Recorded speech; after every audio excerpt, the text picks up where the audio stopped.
Hello and welcome to Chasing the Finish podcast, episode 24. And we're here to talk about a little bit about the Centurion Grand Prix, even though you've heard the finish line thoughts from myself and Ben. We'll have a bit of a recap about that today. And we'll also hopefully be joined by a special guest, the first one in a while. I was actually listening to a few of the old podcasts earlier just to get the scores on the doors from the sort of Room 101 spin-off that we do on this show whenever we have a guest on. And it's been a long time since we had a guest on. I think the last guest we had on was Beth, and that was in the lead up to the Solihull Half Marathon, which was way back in August. So we've slacked big time with the lack of guests. So yes, the return of Running Room 101 will return in this episode. But I am joined, as always, by Ben and Jake.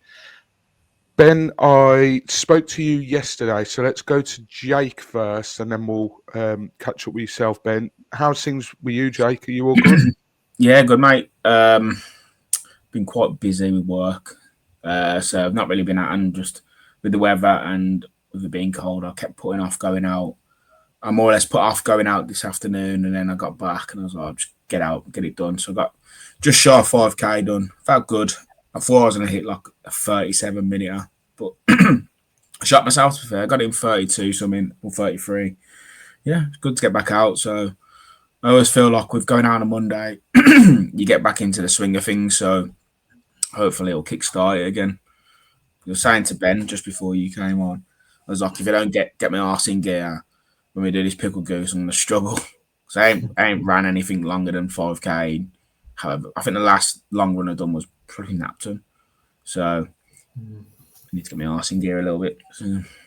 I think we've sort of all been a bit guilty of that. I think maybe me and Ben, we sort of spoke about it briefly yesterday, that obviously we've talked on this podcast over the last few weeks since the darker nights have drawn in earlier.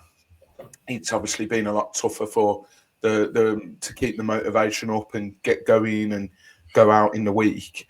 And I think we almost said in the group chat as well that, you know, the CTF Parkrun Club that we often do, I can't remember the last time we did one of them. So I think a few people are in that same boat.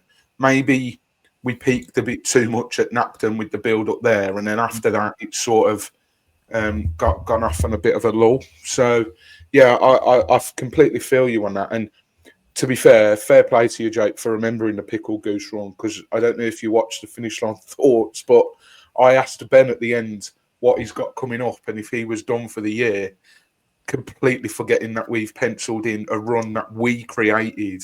So I completely forgot about it. But now I'm looking forward to it. And I think the Pickled Goose Run is very much going to be a leisurely 10K for anyone that's listening and toying with the idea of perhaps coming along and running with us. I think it's there's going to be a few sort of sore legs, and there's going to be, you know, it's not going to be hotly contested to finish first in that one. So, yeah, I also, by the way, having listened back to Finish Line Thoughts, I told everyone everything about the run other than the date. So that's the 27th of December, which is a Saturday. So, but Ben, we saw each other yesterday. How's things with yourself? All good in that day that it's been? Yeah, just still digesting it all, really, and kind of, you know, after not running for 3 weeks, kind of seeing where I'm at. Struggled a bit with my foot today.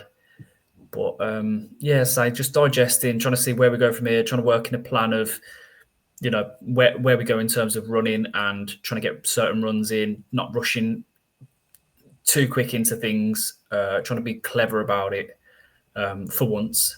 But, yeah, not too bad, you know, same old, innit? Same old.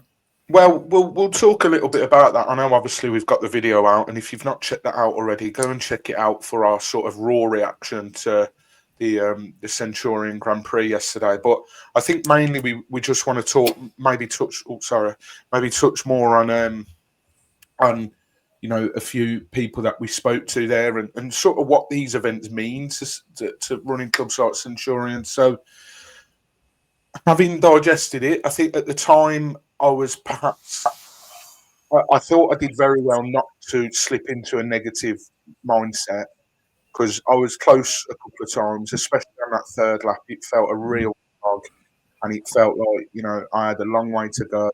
I was obviously second to last, and I think I had to remind myself that maybe I was doing a run of someone who's not part of a running club who's rocked up and is amongst other sort of very, very good athletes. So I sort of have to apply a bit of perspective there, and that's probably the first time I've done so. And if only I could apply that perspective to other races, maybe my mindset would be a little bit more different. But I enjoyed it. I think we had a chat with Simon, didn't we, Ben? He introduced himself before the race, so we had a brief chat, and straight away he made sure that we were all registered okay and we knew where everything was, and it was very welcoming. We saw Gavin as well. You spoke to Chris Cutts before because we had that lineup. We were ready to start at 11, got pushed back to 15:15 because the paramedics weren't there on time, and then Chris lapped me amongst everyone else, and he patted me on the back when he ran past, and he just said, keep going, well done. But yeah, a very, very good community feel. We often talk on this podcast about the community spirit within Parkrun. Well, you can add Centurion Running Club to the list, can't you, Ben? Because they were absolutely fantastic, and we weren't invited as such like Marmcast were because we're not quite as big as them. But you'd have absolutely thought that we were because it almost felt like they rolled out the red carpet for us. Yeah, they're good set of lads and ladies as well. I mean, they right off the bat, as you say, they give you that kind of feel like you've known them for years. Do you know what I mean? The way they chat to you, just and obviously it helps. Obviously, I know some of them have listened to the pod, so they kind of know a little bit about us anyway. But you wouldn't know. I mean, just stand on the start line, I was kind of in and amongst them, and it was just like a bit of banter flying around, and it's just nice. Do you know what I mean? I just do feel like I know, obviously, quite a few of them listen to us, but it does just feel like we've kind of been brought into them a bit, and it's lovely to see, as long as all the other running clubs that were there as well, I mean, I don't think, there's no negativity on any part, considering it was more of a running club event. I finished just behind the first lady, and she overtook me pretty much towards the end. I was struggling a bit, and she ran past me. She was like, "Don't stop now! Like, don't let it slip! Like, stay with me." And to be fair, she sort of dragged me along towards the end, and just finished just behind her. So it's nice that as you say, even though they're club runners, you still get that same feel that you do at regular events or parkrun stuff like that. Because I know there's that stigmatism, like bunch of tryhards, or and I know that's why you was a bit apprehensive towards when we first signed up. You was a bit like, that it's a club event. Is it going to be like that? But not an ounce of it. No, absolutely not. And you're quite right to point that out. I think I mentioned it yesterday when we chatted as well. I knew that this was going to be a very, very tough battle, and it was going to be a mental battle as well. Because, and I even said this, Simon spoke to me and he said, "How did you find it being on your own?" Because he's right. I have said in previous events, whether it be a park run or a 10K or a half marathon, being on my own is tough. And that was a different level that was yesterday. So, but I didn't mind it as much, I suppose. And everyone was supportive. I really worried about getting in people's way, especially when the path was quite narrow. But to be fair, nobody was, I didn't hear a shout. They'd been well within their right to be like, on your left or on your right sort of thing. And I'd have absolutely moved out of the way. But it was almost like they didn't want to bother me and they were respectful of me. And they sort of moved around me as such. So, yeah, very, very good. If anyone's thinking of entering or they want to get involved in something like this, I cannot recommend it enough. We Registration's super easy. It's over the road at the Pavilion Club. We went in, gave the guy our name. He searched for it. He gave us my number. By the way, if you do it and you get a number, do not throw it away because you need this number to do the rest of the races. I think they charge an extra. I think they charge £2 if you lose it. But yeah, found us on his list. 157. There you go. And it was head over to the start line, and we started at 15:15. But every other race does start at 11. The only reason that was 15:15 was because the paramedics were late. But I was chatting to Simon afterwards in the clubhouse because everyone went back, had a pint. They did the raffle, which was free. It was free. Yeah, go on. Went in. The woman was like, "Do you want a raffle ticket?" I was like, "Oh, how much is it? I've not got any cash on me." She was like, "Oh, it's free." So I was like, "Oh, okay." And they're doing the raffle, and we're stood at the bar, and there's this standalone table where this gentleman was stood, and he disappeared. I don't know whether he'd gone to the toilet, whether he'd gone outside, or whether he'd gone home, or wherever. But he left his raffle ticket on the table. Anyway, they're reading numbers out.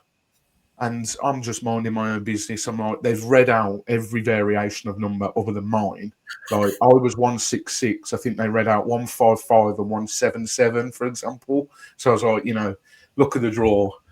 And then they read out 134, 134. And I'm just minding my own business.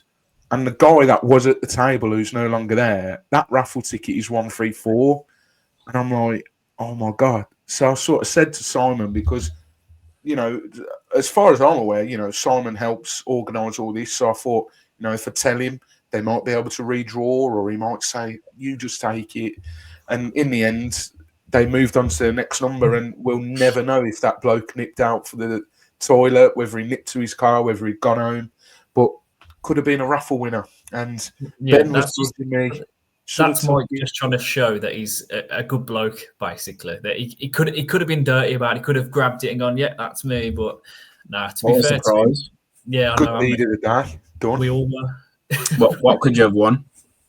Well, I couldn't see the table, but there was a table of prizes. So I think the first person that won, by the way, the first person who got his ticket pulled out was the bloke who won the race itself. And he was ridiculous. What time? I know the results aren't out yet, Ben, but what time roughly do you think he got? Because this guy was a joke. Around 28 minutes, I think. And that's for 5 miles. 8 minutes. Well, I was looking. 8K. I found on Strava the girl who finished ahead of me, and she'd come up, I think it was just over 32 minutes. So I'm thinking I'm around that 32, 33. Well, this guy was rapid. Can you remember his name, Ben? It was Johnny Carter. Oh, there we go. Johnny Carter. A TV character's name, that is. Like, well, you were chasing after him after the race, weren't you? Yeah. He what? You didn't hear me then, did you? No, I didn't. I said you were running after him after the race as well, weren't you? I was. Well, I was going to say he was the first raffle ticket pulled. So not only did he win the race, he then won the raffle. I think he got a box of Heroes or something. And the next thing, a woman wins, and she's got a bottle of wine. So there must have been quite an array of prizes.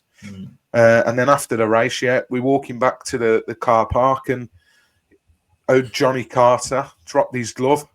Mate, didn't hear me for ages. It was well awkward. Mate, excuse me. The thing was, he goes, I'm not running after him.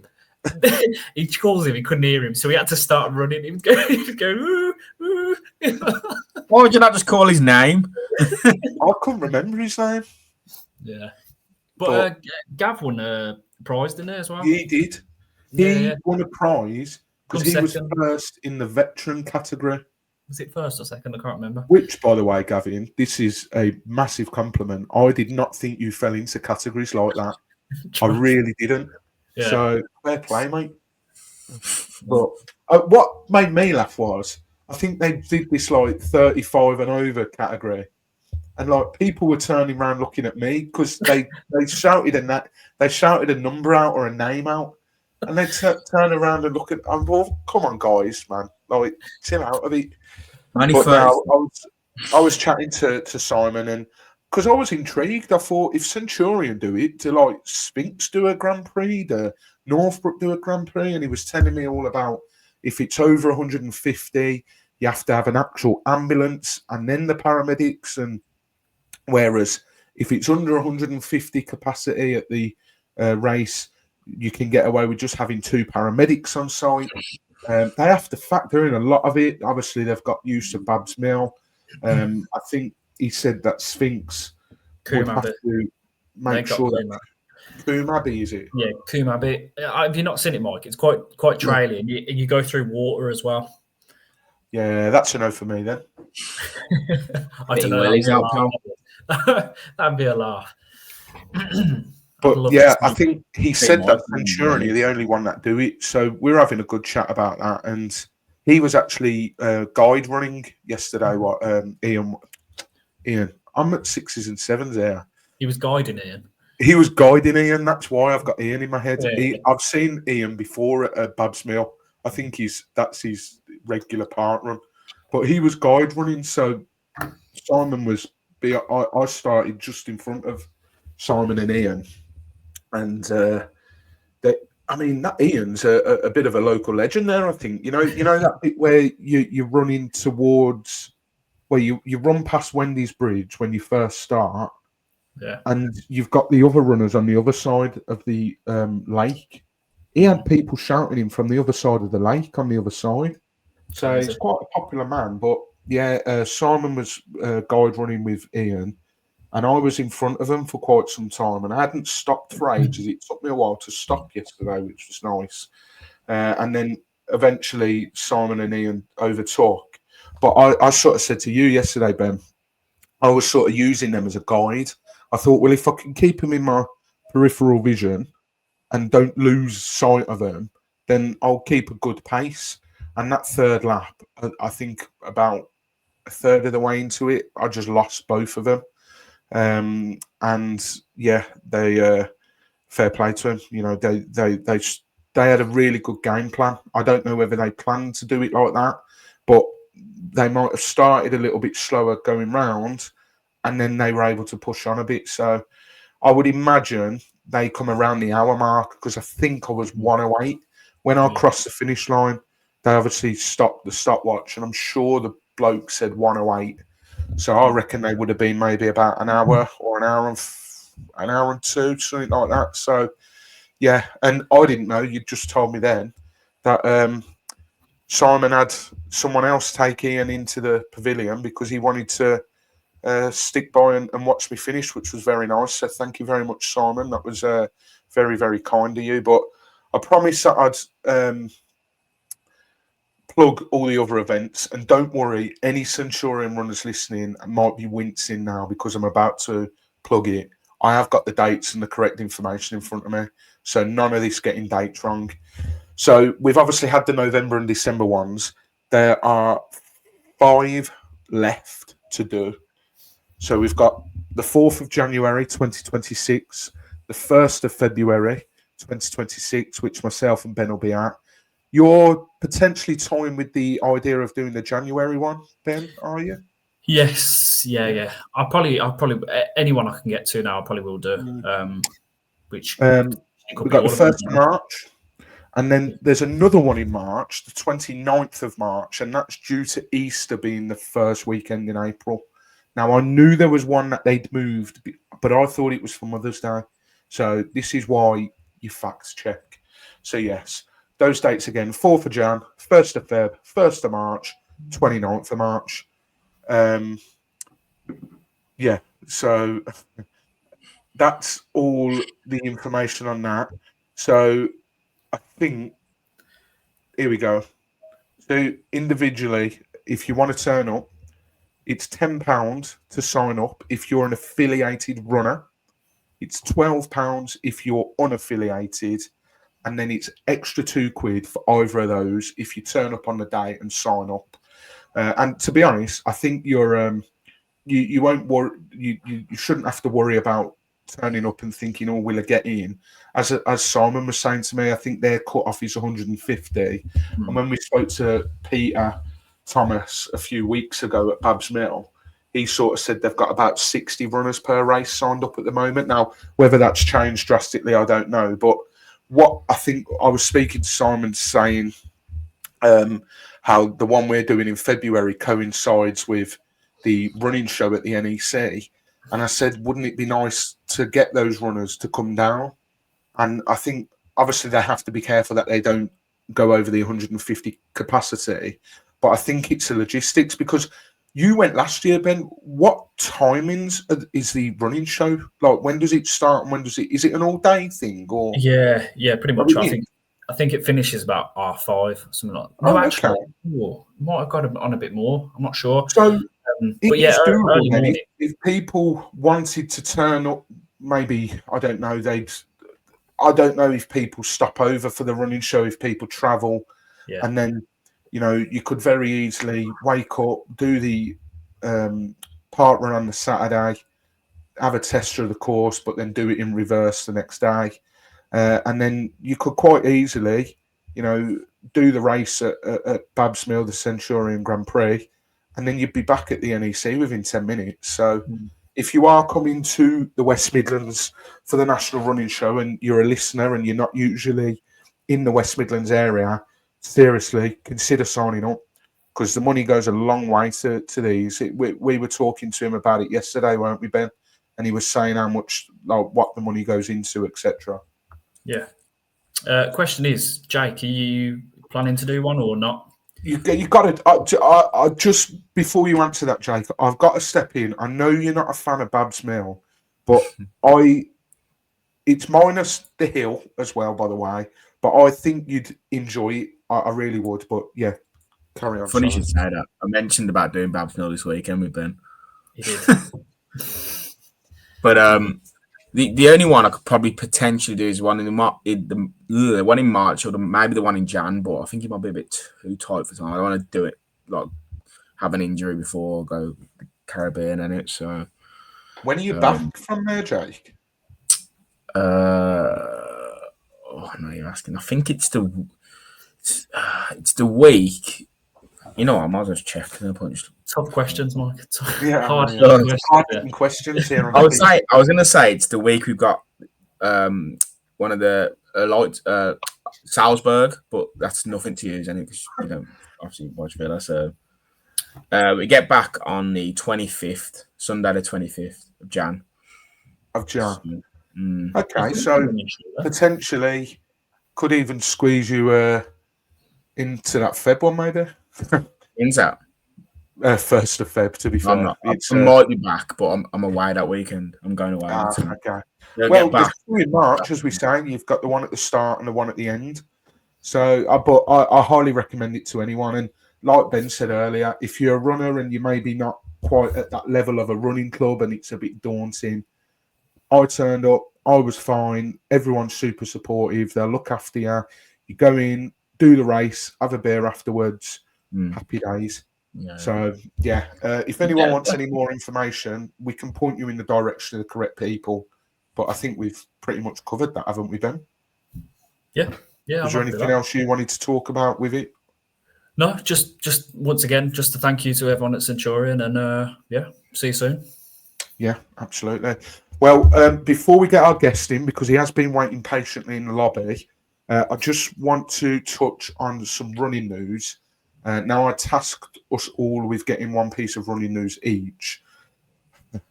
I've got my running news from the guest in the lobby, and I think he's got it wrong, so I'm going to go last, because I tried Googling it, but I couldn't find anything to do with it. So let's come to Jake first, because Jake's running news, he says, I've got a brilliant piece of news, and it ties in with the Miles That Matter segment that we usually do as well. So I'm intrigued, Jake. The floor is yours, my friend. So I was on Instagram maybe like last week, and it popped up. You got them accounts where they share stuff and whatnot. Just like rant, I think it was that Archbishop of Banterbury. It was on there, I saw it and I was like, I'm going to keep hold of this for whenever we do the news. It was obviously going to be last week. We never filmed, so kept hold of it and thought it's perfect. So it's about a young lad. I think he's in the Yorkshire area, South Yorkshire area. So his name's Noah. He set out to raise 1,000 for running 1 mile every day in November. And I checked this morning, and I'll get it up now actually. And it was like 35,000 he hit. So he's blown out the water. I think the target was like 40k. So yeah, so he's currently on 35,609. So he's on 89% out of his target. But originally he set just 1,000. So I've obviously grabbed this from the Just Giving page. It says, we're raising money for Bluebell Wood Children's Hospice, a place that gives love, care, and support to support children with life-shortening conditions and their families through the hardest times imaginable. So obviously his mum's put this comment in saying, Noah, who is just a 7-year-old, decided he wanted to help after hearing them talk about the Christmas fundraising. He asked, how can I help poorly kids get more money? And from that moment, he made a promise to run a mile every day throughout November. Obviously, Noah's shown incredible kindness, determination, and heart. He also checks his Just Giving page every morning, reads the messages of support, and then sets out on each run thinking about the children he's helping. So that's just shows. Go on. This Noah's 7 years old. 7, yeah, and Jesus. He's got I was looking through his TikTok progress and it's unbelievable. So he done his last run last Monday, I think it was, and he had like so much support on it, and it's just completely blown up. Like it's crazy. So like he's that. done 30 miles then if he's done a race. 30 miles, 1 mile every day. He's absolutely smashed it. Well, make sure you send that link over to me at the end, and of course we'll pop it in the description, and we'll pop his TikTok profile in the description as well. But yeah, that's absolutely incredible. That is to raise 35 grand.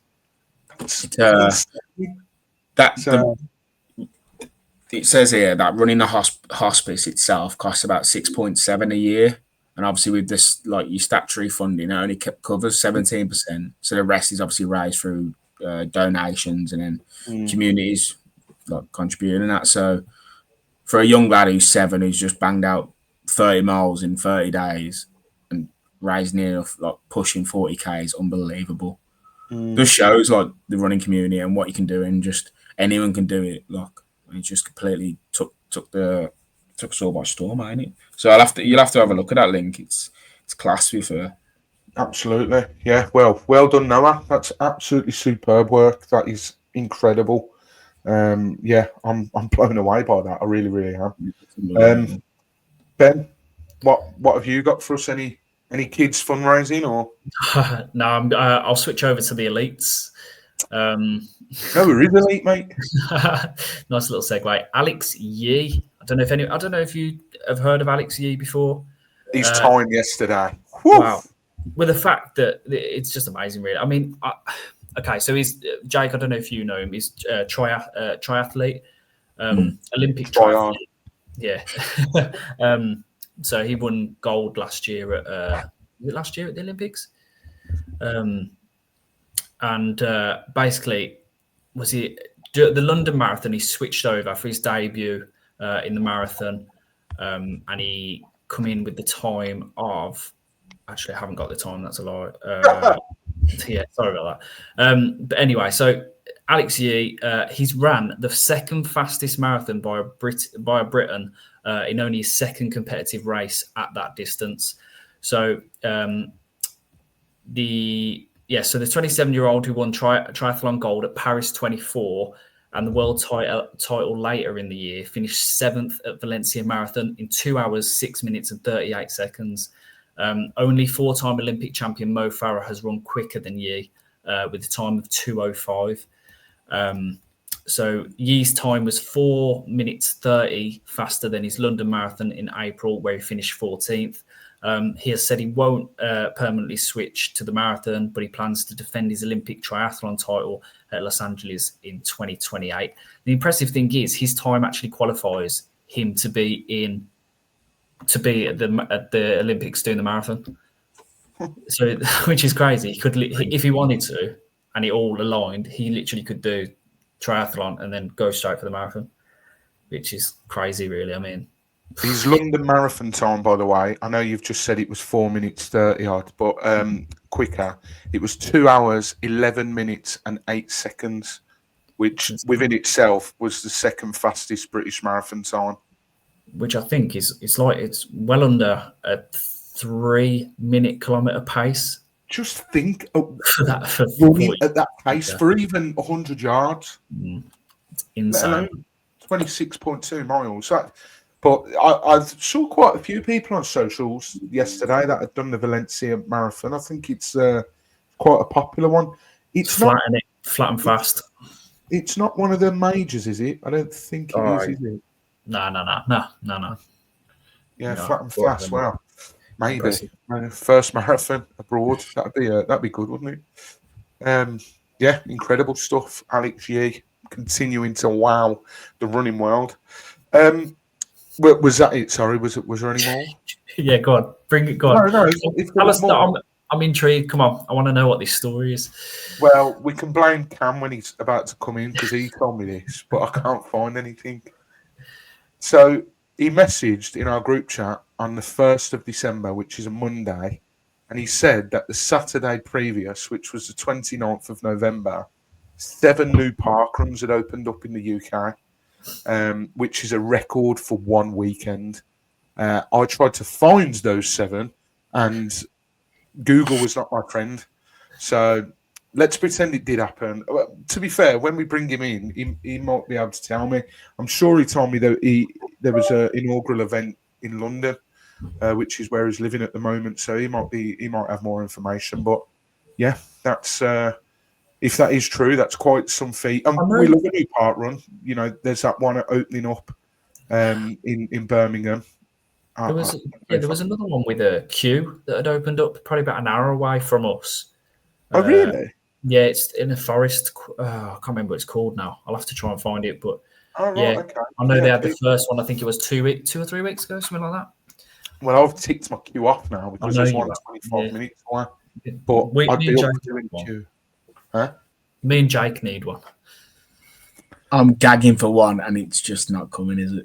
He wants to do Cannock Chase. I was literally like, I looked at it, just going off what you're saying, going off on a tangent. Like, Tan's going Cannock this weekend, so I was like, I'll just do Cannock.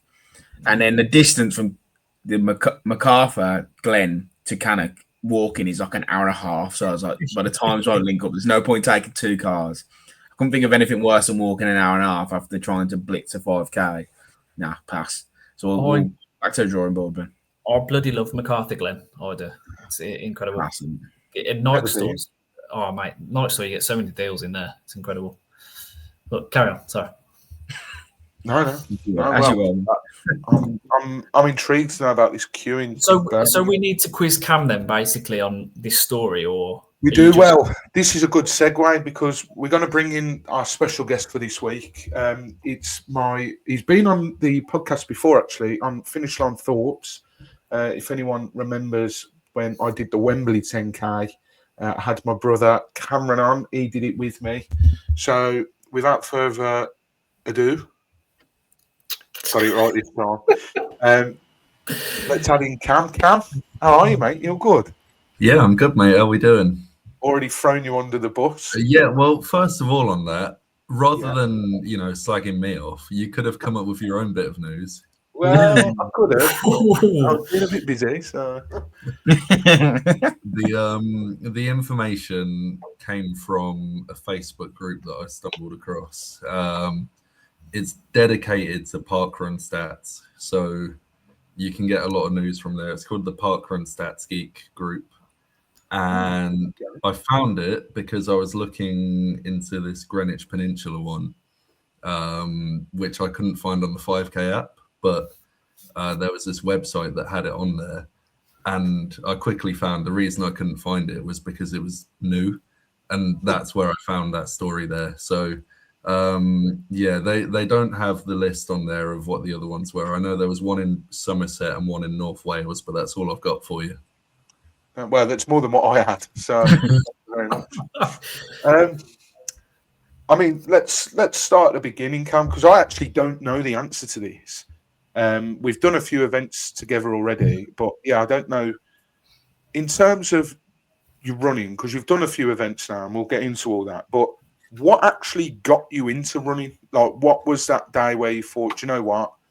I quite enjoy this. Like, was there a moment? Was there a race you signed up for, and then it spurred from there? What was it? Well, I was sort of at the end of my first year of uni. I started taking up the gym, and I got into that. I got heavily into that for about a year.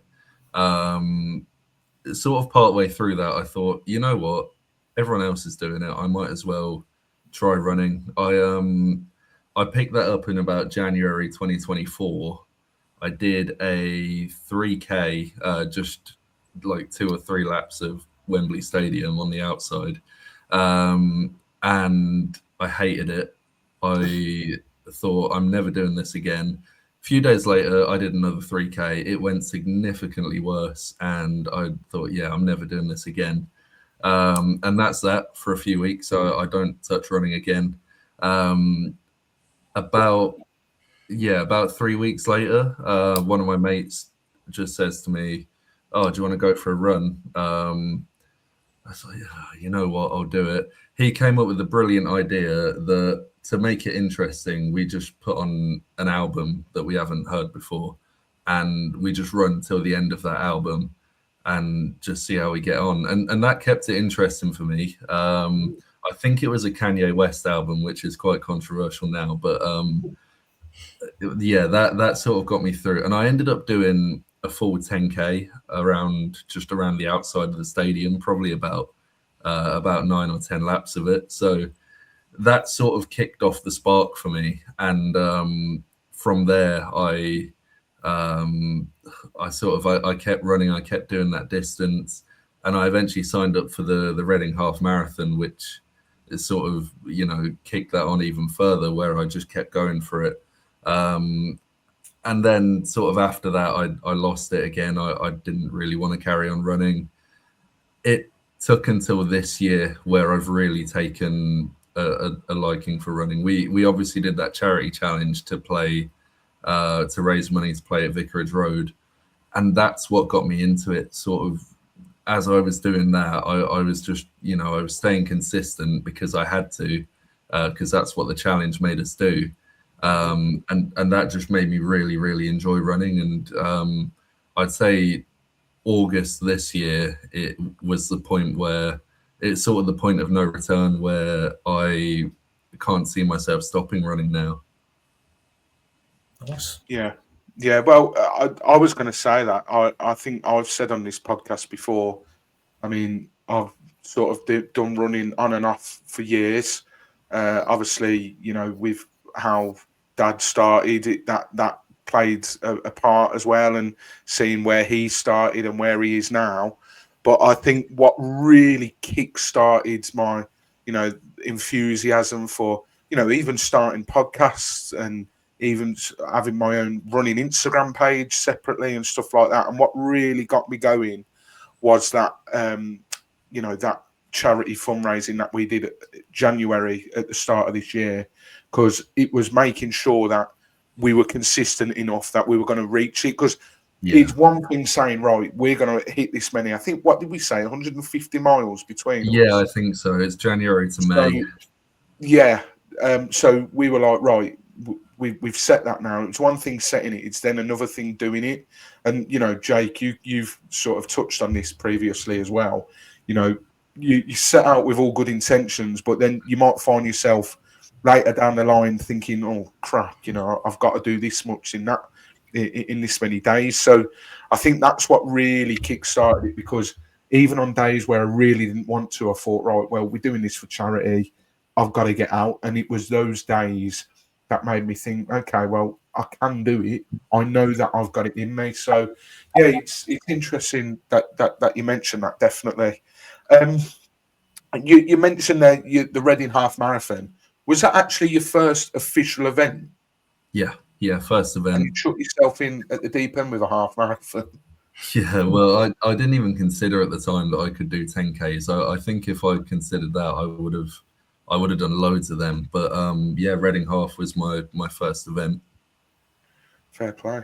Well, we were just talking, obviously, before you joined and when you joined in. Ben was saying there about there's a queue which is about an hour away from Birmingham now. I've said that I've ticked one off. Jake wants to do Cannock Chase. At the moment, you're in the same boat as me because you're trying to complete the parkrun alphabet. I think this is a fairly new thing, but how's that going for you? Do you know how many you've done out of the 25 and what you've got left to do? And I think I've done 17. I most recently ticked off the I in the only I in London, which is Ingraborn Hill, in a terrible area. It was in Dagenham. I had to go all the way out there. Yeah, my bigger focus, to be honest, I will do the alphabet, but my bigger focus is just trying to get as much of London done as possible, because what I love about parkrun is it just takes me to places that I wouldn't otherwise go, and you know I've seen parts of London now that I just never would have gone to. So yeah, that's what it's doing for me really, and yeah, I definitely want to try and in the next year at least get maybe 40 different ones done in London. Do we have a number on how many there is in London? I think it's in the 70s. I've done about 15 of them. Jesus. Don't So realise. just piggybacking off. Sorry, Ben. Piggybacking off what Mike said. Have you got a top 3 of your parkruns, Cam? Yes, I do. I'll go from the third. The third one is a Mile End parkrun. All of these are going to be London, by the way. I considered Edgbaston Reservoir, but nah, all London. So Mile End parkrun, which is sort of near Stratford. It's a lovely park. It's 2 laps, and you're sort of running alongside the people that are going the other way, if that makes sense. And I just think it creates sort of a nice little atmosphere. Second one is Pim's parkrun. I think that's in Enfield, quite near where I'm living now, actually, in sort of Haringey. Completely flat. I believe that one was a 3-lapper, yeah, and I got my PB there initially. Really, really nice park. And then my absolute favourite one, I think this is, you won't find many better parkruns than this in the UK. Valentine's Parkrun. It's in, I think, Ilford, which is quite far east London. I got my current PB there sort of in the 25 minutes. And yeah, it's just a really lovely park. It's quite old fashioned, I'd say. There's a lot of sort of old buildings there. There's a nice lake, and yeah, just completely flat. So yeah, there's no better parkrun than that for me. you've tried getting me to do that one because I need a V, and the 1 week I tried to go to do a V, there was an accident on the motorway, so I missed out. And yeah, I remember you saying about that. So I might have to have a venture down for that one. But I've just had a quick AI search, and there's 66 parkruns in Greater London. Ooh. To answer Ben's earlier question. So yeah, yeah. Sorry. No. Yeah. So because I, as you say, like you really started to boom throughout the like summer months, and I was watching you on Strava, Cam, and you were banging out like 15K nearly, well, most days, and I just thought, Jesus Christ, like, did you feel like it was getting easier, or you know, especially like going then into events and stuff? Did you feel like that work was starting to pay off? Yeah, it was definitely getting easier. You could see it from there was a point where every single week at parkrun I would just break my PB. I think for a solid 5 weeks in a row, and I was getting out before work and doing like 15Ks. I was in a bit of sort of a rough living situation at that time of the year. My landlord wasn't the greatest, so that sort of pushed me in a way to go out and do the running. I don't know if it's to take my mind off things or just because I don't want to be in the flat, but it really sort of pushed me to go and do those longer runs, and I could really see that in the way my performance was going. The idea was I sort of, if I do enough 15Ks, I'll get to a point where 15K won't make my legs hurt the next day, sort of, and it builds that tolerance. And I was thinking, if I could just go get comfortable at 15K, then go up to half marathon and then just keep progressing. But sadly, I picked up a little knee injury at the end of September, and I think it was about a month where I couldn't do any running, and I'm sort of still on the catch up at the moment. So what are you aiming towards now? Then are you going more? What would you say distance is? Is it 10K, or would you say you're going for the half marathons? Is the way to go for you? I want to get back to the half marathons. I'm going to try and do a 15 tomorrow morning. Just run to work, and yeah. But the idea is if I have 4 solid running weeks in a row, I can hopefully then do a half marathon. But for now, I'm sort of sticking to the 10K distance for events. Okay, right. Okay, then. So give me your top 3 10Ks or half marathons. I'll let you have either one. Yeah, Mike gave me this question in advance, and I'm still not sure on the answer, to be honest. Wembley 10K is my absolute favourite event that I've done. Partly because, that's where I spent all of my uni life. I lived in Wembley for 3 years, and it was just a really, really well done event. It was a good course, and I got a time that I was really happy with there. I think I'm going to go with Fulham 10K as well. Just completely flat course. Fulham's a lovely area. That one was a great event. And again, I was happy with the time I got there as well. And for the third one, I was torn between Reading half, mainly because it was my first one. And I was really pleased with how that one went, or Richmond Park half marathon. And I think I'm going to edge towards Richmond Park just because it is such a lovely park. It's where my half marathon PB is. I think I got 2 hours, 9 minutes there, which I was really happy with. And yeah, it's just a really, really nice place. The only problems I had with it were the medal was made of wood, which is just a big no from me. And it was also 4 laps, which after a while it did get a bit boring. But it's a lovely park, and it's quite a regular event. So if you're eyeing up one in London, I'd definitely recommend that. Cool. See where I get the moaning about wooden medals from? I was just looking here then at the Napton 10K. The other one's hiding, but I will echo what Cam said. The Wembley 10K, by the way, I think I said it in our group chat afterwards. One of the best organised sort of events I've ever done. Definitely up there for me. I won't spoil too much because we're going to talk about this. All 3 of us are in our Christmas special, but definitely up there for me. The medal's incredible as well. I've only just put that down and stopped playing with it because there's a fidget spinner in the middle. So, and then of course we got to fulfil every boyhood dream and go to the Green Man afterwards as well, which is always a good thing. So yeah, we thoroughly enjoyed that. I got a good time as well, and the weather was good, and the turnout was incredible. Great, yeah. Still the only race I've ever done where we've started inside. Yeah. But I actually thought it was pretty cool. Yeah. That bit around 8K though, where you go back inside, just really sort of disorientated me a bit. Yeah. Like you're running for 8 kilometers outside, and then you just go back inside. It's dark. You can't really see what's going on. It really threw me off.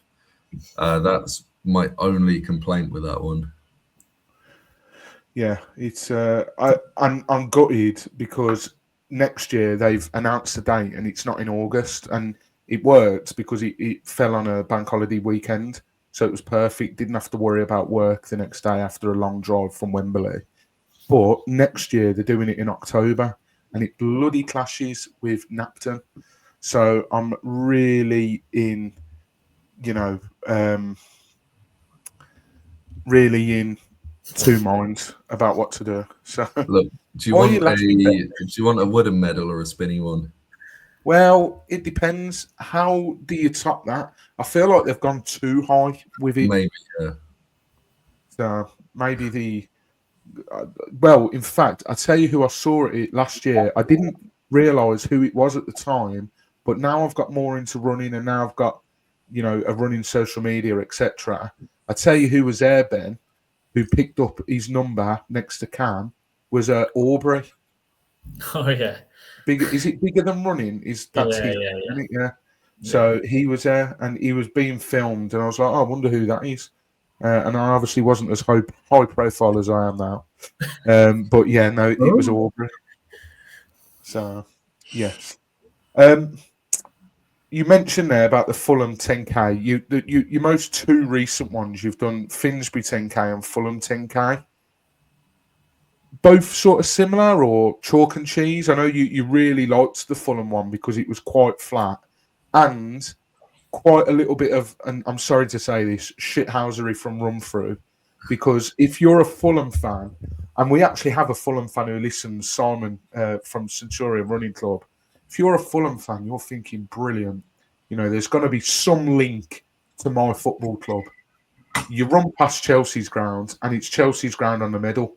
Not even a mention of Fulham on the medal, and you don't run past Craven Cottage. There we go. He's got the medal ready for us. So if that isn't shithousery at its finest, I don't know what is. But yeah, what were those two events like?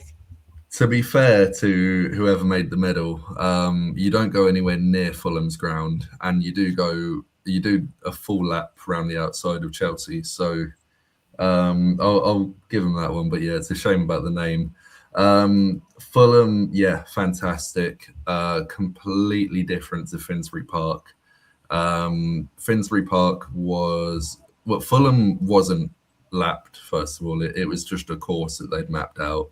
I don't think you go back on yourself anywhere. You don't go in the same sort of area twice. Finsbury Park was, for the 10K, it was 4 laps of that park. And at the end of each lap, there was a giant hill.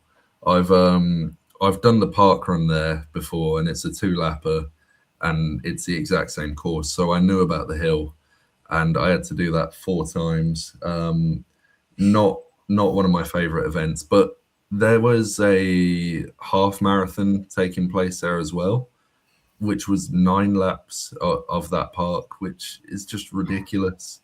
You're doing 9 laps, which means you're also going up that hill 9 times. Big no from me. To be honest, I don't think I'll do that event again, but it is a 5-minute walk away from me. No, that is one lap's bad enough. I remember the Redditch 10K. It was laps of Arrow Valley, and I mean, I'm not a big 3-lapper as it is. So the fact that I think the 10K was 4 laps, I think, no thanks. So 9 laps, that would have absolutely blew my head off. So that's the same in terms of I think Cannock's half marathon's 4 laps. Yeah. And I think the 10K too, so. Of the park, or Cannock Chase, sorry? Cannock Chase, yeah. Yeah, see, I don't get why. Look, I think I've said this before in the pod. I obviously am not in the business of organising races, so there's probably many valid reasons as to why. But I just don't get when you're organising a 10K or a half marathon. I just don't get. I know it's almost seems like a bit of an easy way out to just be like, right, well, we'll just do so many laps of this. Like, be a bit more adventurous, like the Birmingham 10K, for example, and the half marathon. You don't do laps. No, well, you roll your eyes, Ben, but you don't do laps of that. Someone could easily say, stick them in Cannon Hill Park, get them to go round it 27 times. You know what I mean? Like, just be a bit more adventurous. Yeah, just like the Pickled Goose Run, man. That's what I'm saying. Mate, the Pickled Goose Run's perfect. You run into a checkpoint. It's an out and back. Not your route, though, was it? Ooh. Yeah. Mini cooks. Moving on. You mentioned the Pickled Goose Run. You are hoping to do that, but have you got any other events lined up for the rest of this year? Granted, we have got, less than 30 days left of the year. No, this year I'd like to do. There's a 10K at I think Crystal Palace Park on the 21st. Don't know what I'm doing around Christmas time yet, so I don't know if I can make that work, but I'm hoping to.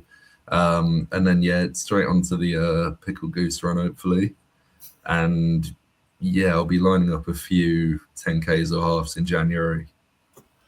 Well, I was going to say that.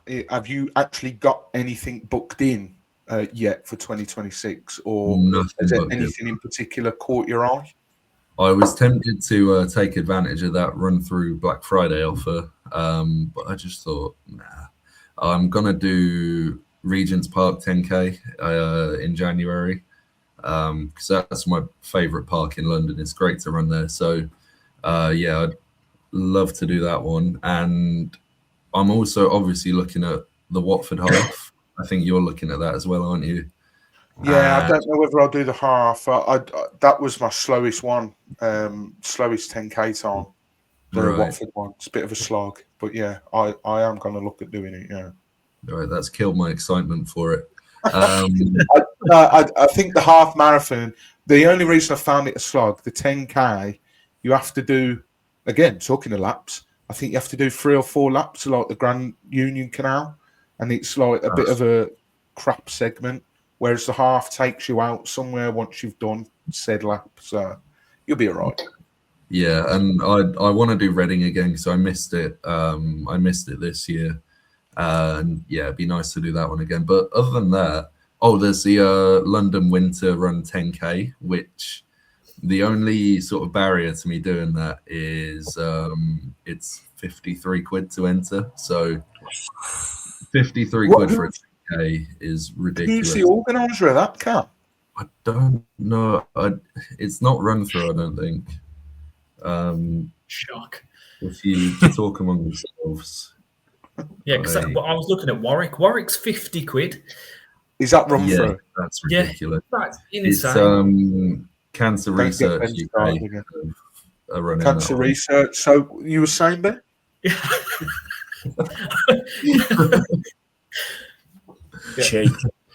Cheek of it.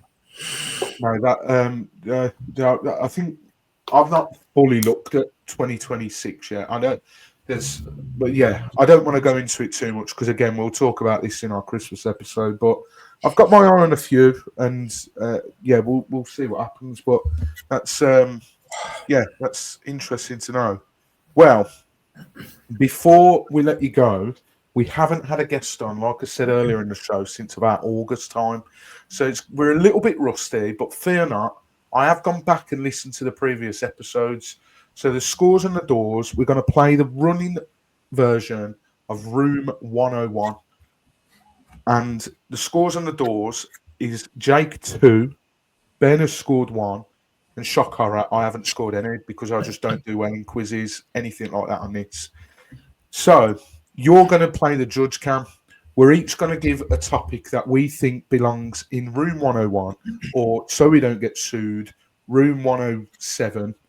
And it's going to be running related. All you need to do is, once we've all put our case across, you need to tell us which one you agree with and you think belongs in Room 101. So you're playing the role, effectively, of Frank Skinner. So yes, Mum would be delighted if she watches this back. She would. I love Frank Skinner. So I'll tell you what. Go, Jay.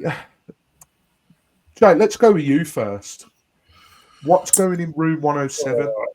So this doesn't really affect me because I always leave my watch on. But I'm going to put in there Strava not logging any park runs up at 5K when it's always like 4.97. It does my... it's happened once, and I think I was close to like potentially a PB, and it's coming in at 4.97. And I know it's happened a few times to yourselves and whatnot. So that's an absolute killer. That's my one. I absolutely love that one. If I was voting, that would win. I cannot resonate enough with that. It's so frustrating because, like you say, it throws your time out of sync. And then, like, do you know, I know it's silly little things, but do you know how you can, on Strava, you can join that challenge to be like December 5K or something like that. It doesn't quite complete it. So, yeah. It's all right. Ambulance just went past. Cam lives in London. So, there's one every 5 minutes. Yeah, no, can I just say with that though? So you knew it was brewing. I always got to argue it. So what you're saying is that because you can't run a little bit further. Hold on a second, Ben. There's no way to be like this. I'm saying, like I'll start further back than you, and it'll come up.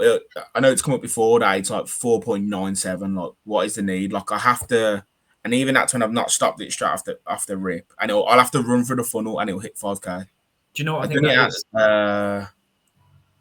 I reckon.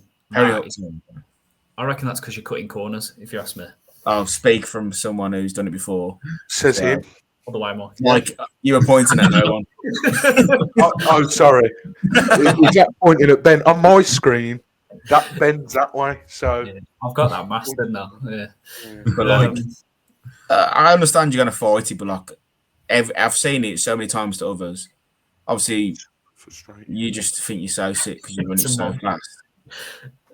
Well, we don't only because Ben did it at Beacon that once, where he ran past the person with the token, and they were like, "Whoa, come back! Don't take the token."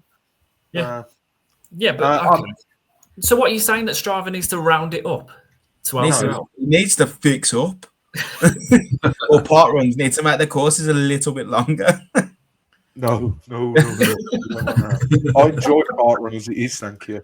We don't need any more. It's just like, I think it's happened to me once, and I think it was at Leamington when we was running together, and it came up at like 4.87. Like, that's quite a bit of distance off. So, if anything, it's very, very pathetic. To be fair, you do find that more with sort of wooded area like Leamington. Had a fair bit of. I don't say trail. Ian Booth told me before, he's like, it is not trail. Yeah. It had a wooded area, a woodland area. That's what does it. So, no, I really like that. Strong start for Room 107. We're going to call it that from now on so we don't get sued. Ben, I'm intrigued by yours because, yeah, go on. Mine also involves a watch, but now I am guilty of this anyway for owning a brand like Garmin, but I am going to complain about it.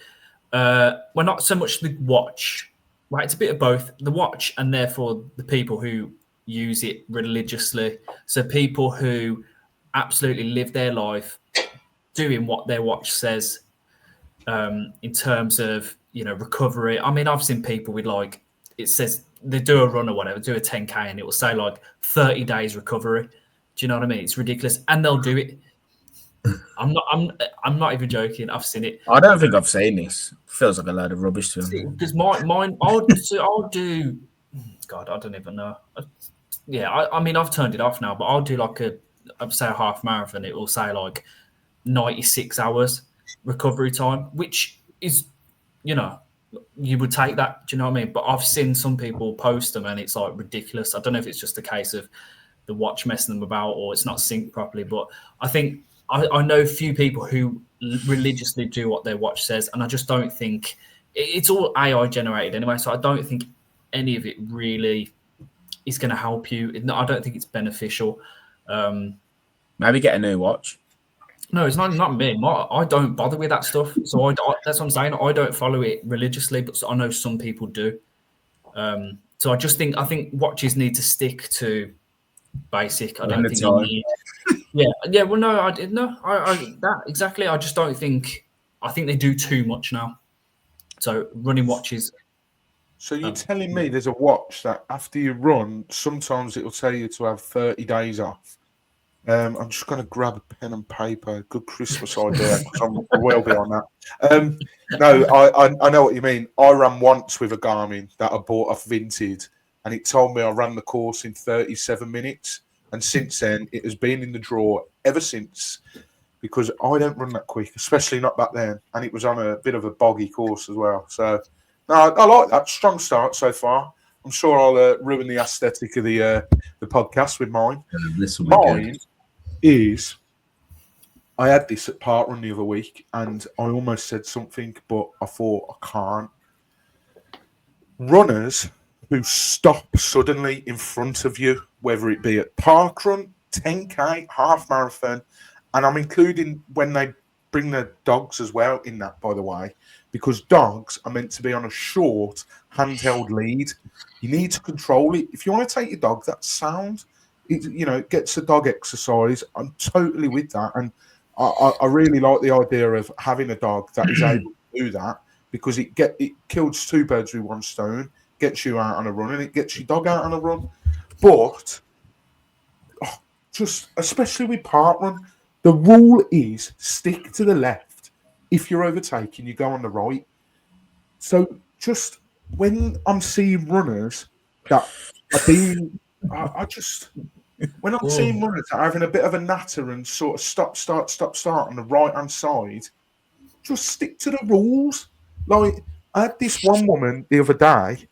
She was I can't remember what parkrun it was, but she stopped and so did a dog. So I literally had to bolt out the way at the last minute.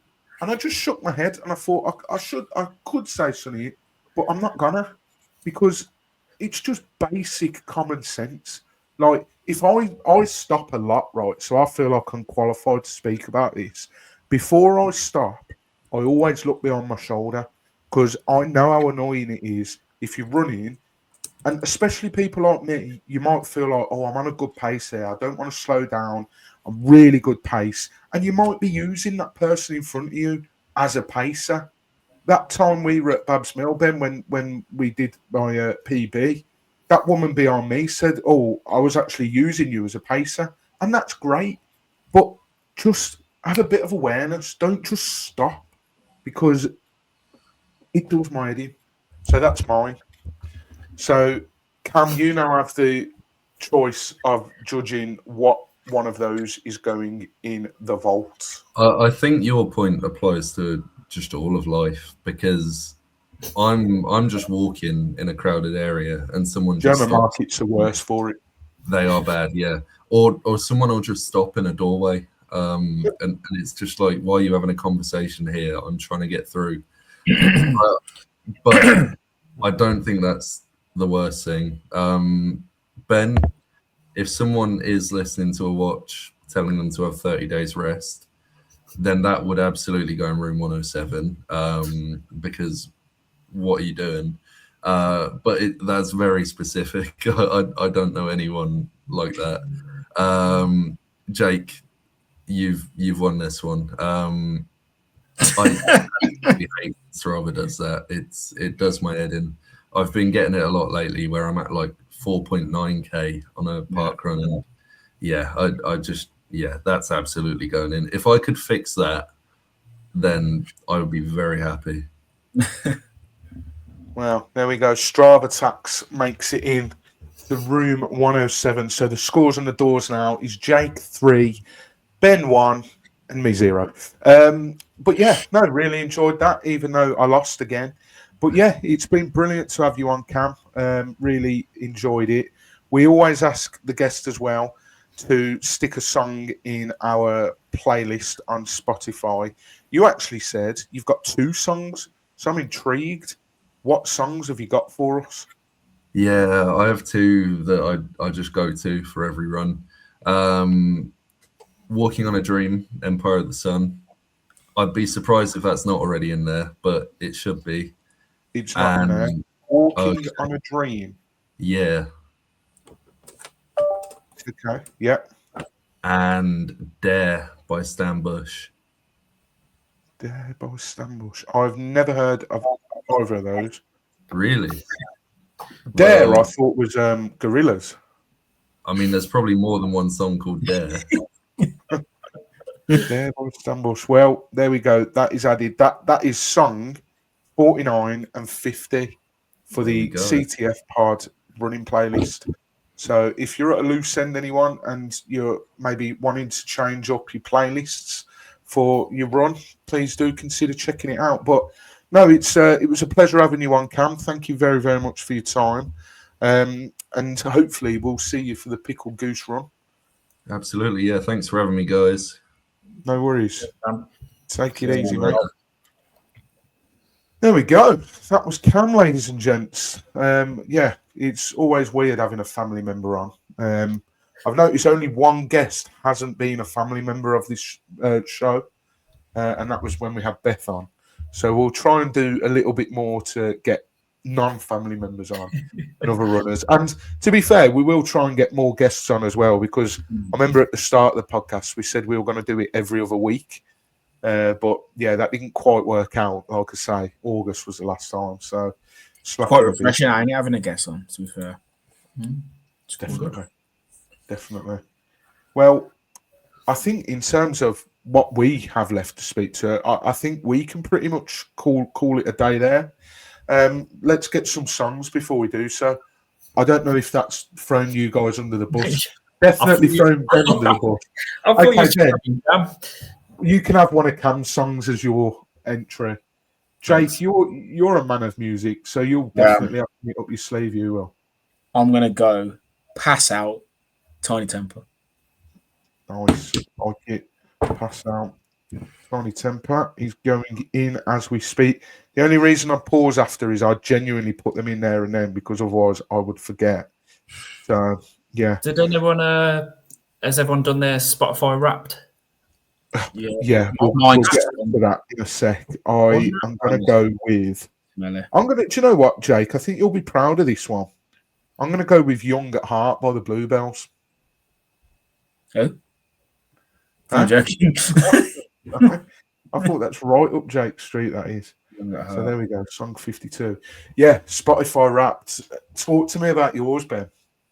In fact, let's do a bit of throwing under buses. Can you get it readily available? Yeah, but to be fair, this year's been poor for me. I really haven't listened to a lot of music. My headphones broke, so it's something that I would like to going forward. I want to. I'm considering getting some of the Shocks headphones or whatever, and trying to listen to music more on my runs. So hopefully next year I'll have a lot more for you. But in terms of this year, yeah, not great, to be honest. Well, what was I've realised I'm shafting myself here massively by asking this, because I'm going to have to tell everyone as well. But give us your top 5 artists, Ben. Oh, God.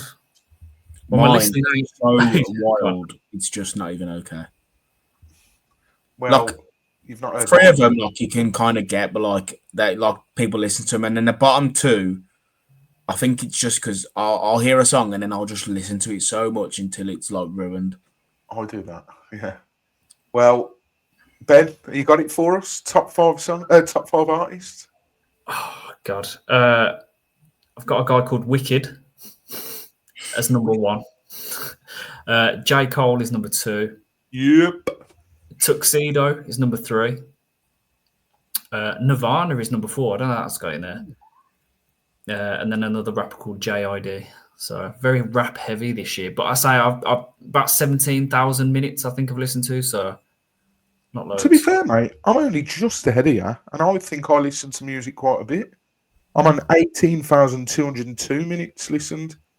Is rap your top genre then? No, alternative rock is my top. Okay. Jake, top artists? My top artist is Darius Rucker, country in it. Yep. And then it goes Oasis, Sister Sledge, Cher, and Icon.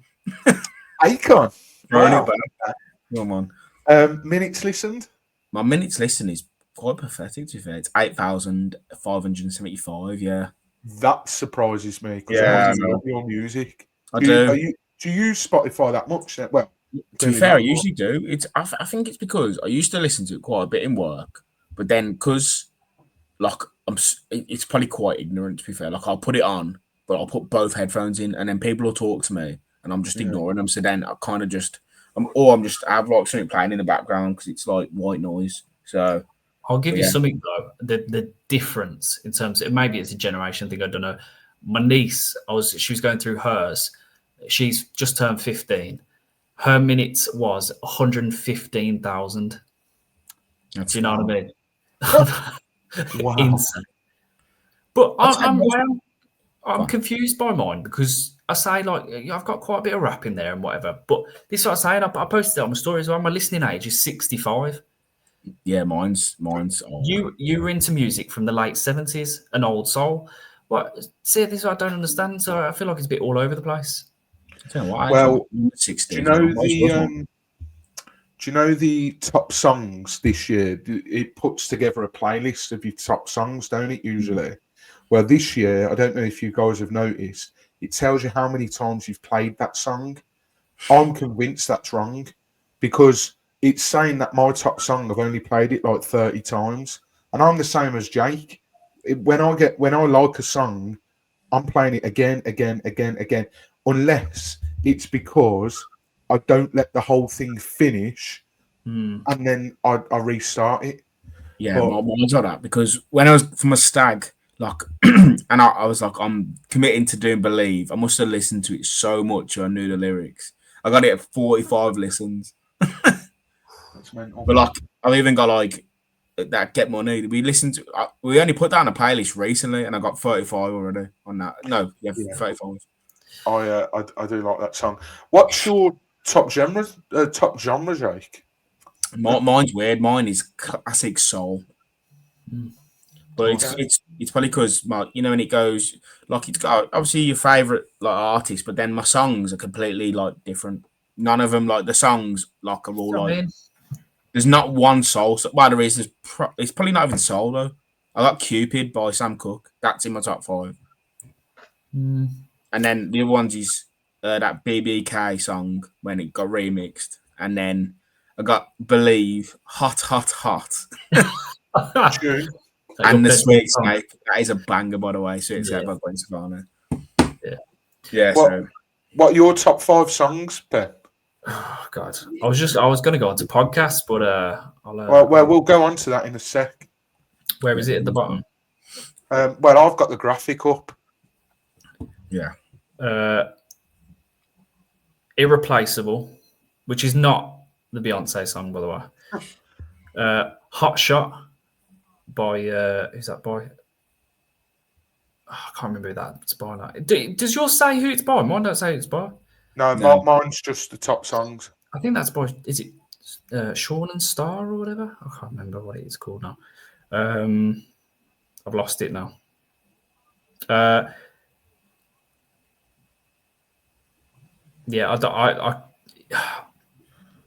names of the song are too long, so it doesn't give me. Right, okay. You know what I'm saying? Yeah. Yeah, nothing special, nothing that stands out.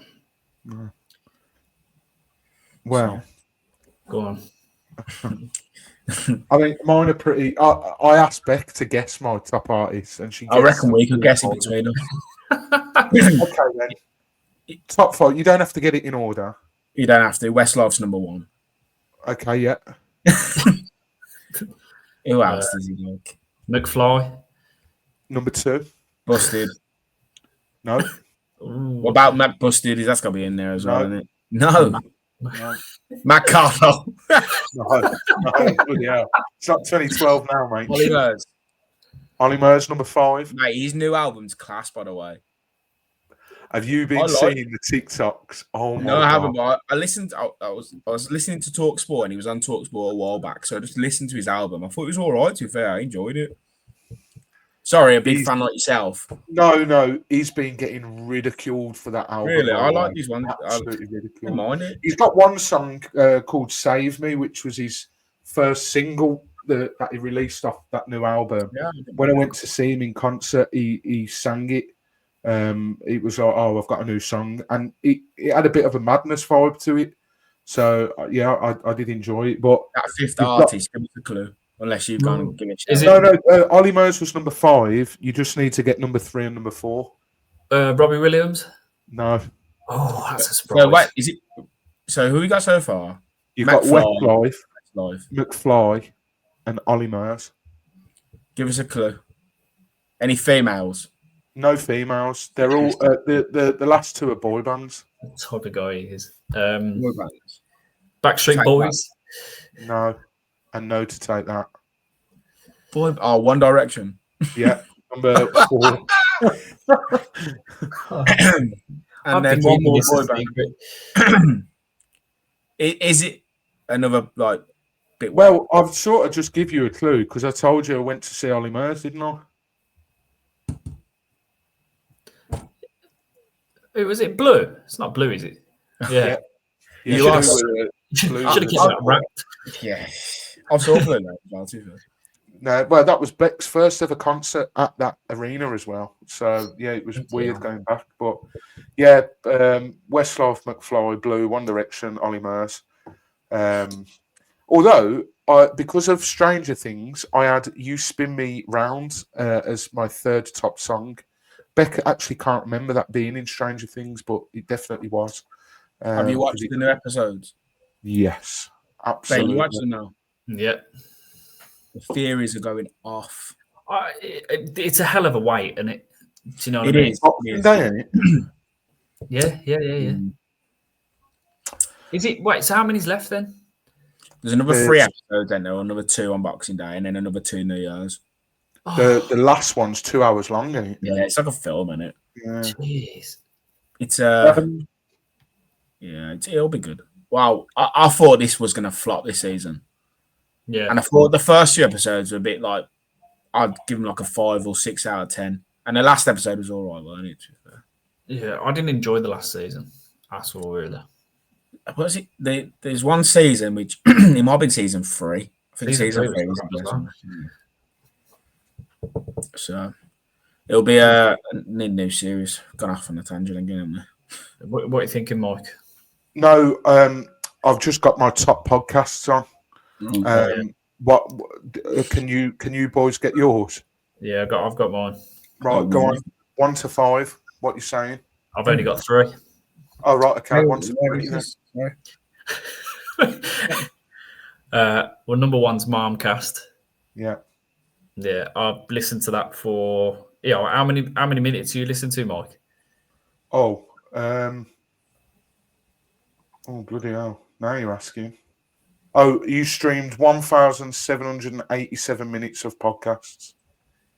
1,100, man. So number 1, Marmcast. Number 2, Chasing the Finish. And number 3, the XFM. Yeah. Oh, wish Cam was still here. Cam loves it as well, man. Oh, so, XFM. We'll never get old. We'll never get old. Yeah. Have you got yours, Jake? If not, I can run through mine. Mine's just one, mate. Oh, go on. And it is not Chasing the Finish. Yeah, I swear to God. Wow. But like I got over 1,000 minutes, and it's that good friend, Bobby Lee and Santino. Is it the ginger guy? Yeah. But that was like at the start. So, and the only time I'll listen to Chasing the Finish is when I'm not on it because I want to listen to my own voice and I watch it on YouTube. Yeah, Jake's a YouTube guy. That's what he is. Man. Big up the YouTube. Getting them views up. The only other ones I listen to like old stories about serial killers, but we'd have to go into that. Yeah, like you're one of them ones. Yeah, I just find them so fascinating. But it was like talking about like stuff that I already knew because I've got this habit when I watch a documentary, I'll just like deep dive into everything. Then I'll be like, well, and I cannot watch anything that's unsolved because I'm like, well, I can solve it. This is pathetic. And then I just run away with the fairies and thinking I'm freaking Detective fucking Pluto, whatever, isn't it? Sorry, I saw. Got the F-bombs, all right. I said shit Aldry earlier. I'm so close to the end. I said shit Aldry earlier, so he's all good. Yeah, but I'll set the time. My top podcast, number one, is the Clinton Baptiste Paranormal Podcast. So funny, like wetting myself laughing funny. yeah. Number two, Marmcast. Number three, sticking with the comedian that does Clinton Baptiste, is Buckle Up with Barry. That was a Talk Sport podcast. Barry from Watford is the character, and he had different Talk Sport presenters in his cab, and he takes them to wherever they want to go, and yeah, they have a chat about life, and it's very funny. Number four is Do Not Scratch Your Eyes, which is a Watford podcast. And number five is The Voices of the Vic.